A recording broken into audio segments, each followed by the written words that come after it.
अगं हे काय, तू अजून तयार नाही झाली आहेस? आणि केवढा हा तुझा मेकअप, पार्टी तर होऊनच जाणार. तू एक काम कर, तू थांब, मी जाते.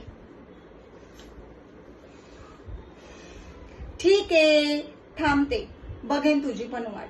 तसं पण सगळे मला वाटच बघायला लावतात, कधी जेवणासाठी तर कधी आंघोळीसाठी. अगं तुझ्याविषयी नाही बोलते,